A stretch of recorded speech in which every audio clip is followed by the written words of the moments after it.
Right, so ito po yung ating panibagong tutorial. So yung part 3 po.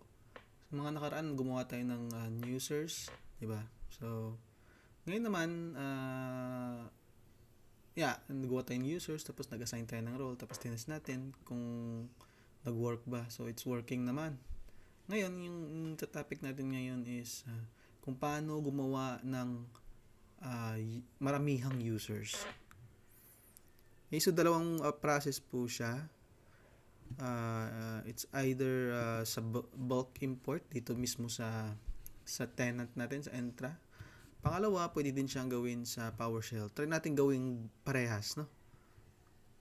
Okay, so start na tayo sa paggawa ng maraming users. So kung meron tayong instruction dito sa notepad, so ito yung mga gagawin nating users. Yan. Yan. So paano ba gawin yan? So tayo mag-umpisa na. Okay, so login tayo sa ating entra.microsoft.com. Dapat yung nakalagin dito is yung global administrator account.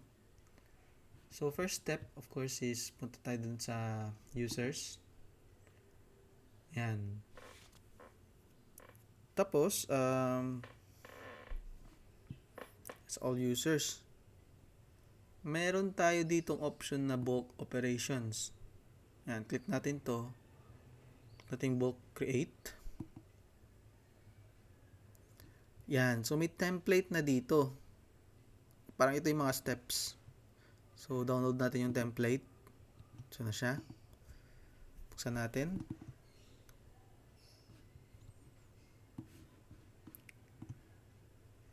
Yan, so ito na siya.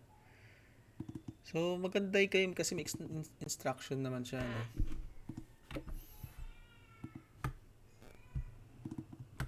Yan.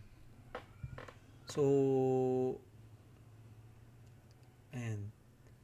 So may example. Sa example, si Chris Green. Okay.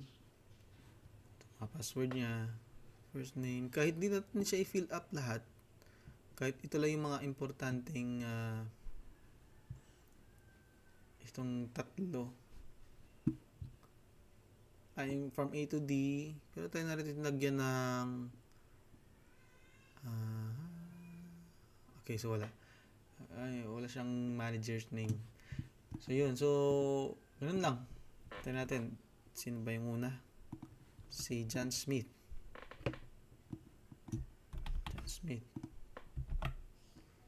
And tapos yung kanyang user principal name, nilagay ko na rin dito.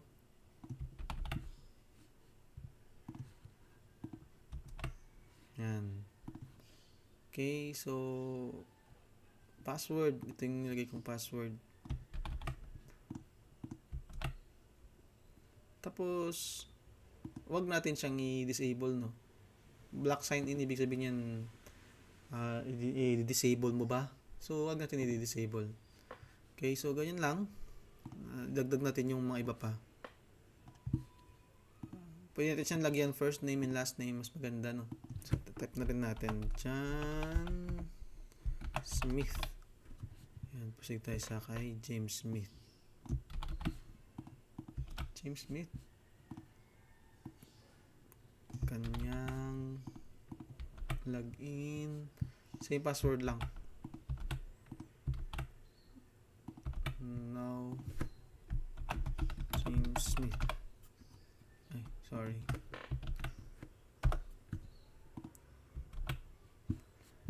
Pangatlo, si Joe Doe.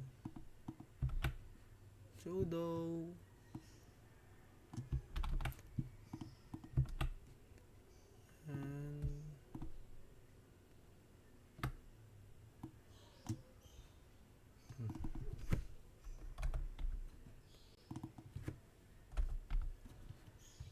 Okay,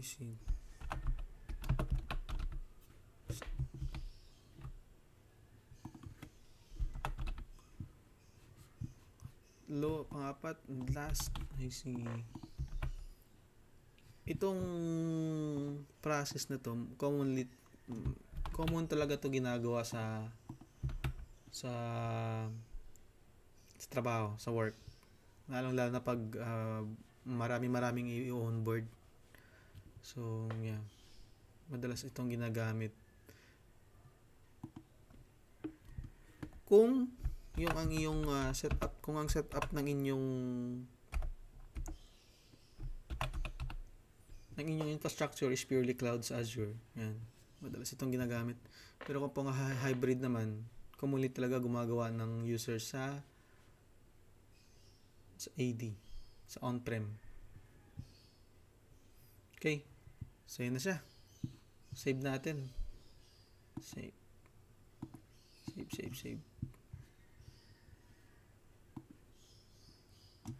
Alright. Yan. So, in-edit na natin, no? Natin upload dito. Upload.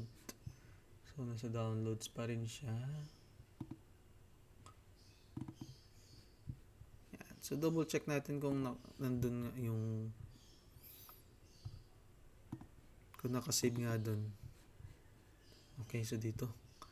Try natin submit. Submit. Yan. Progress. Hintayin natin. Okay, so file uploaded successfully. In progress. Succeeded.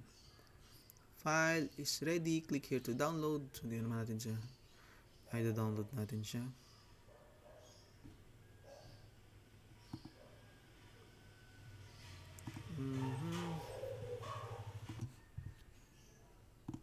Okay, so ayun na. I-refresh natin. Dito na sila. Bilis, no? Okay, so yan po yung part 3 natin. Sa part 4, try natin gawin ang PowerShell. Okay? Thank you so much. Hope you subscribe. Thank you. Bye.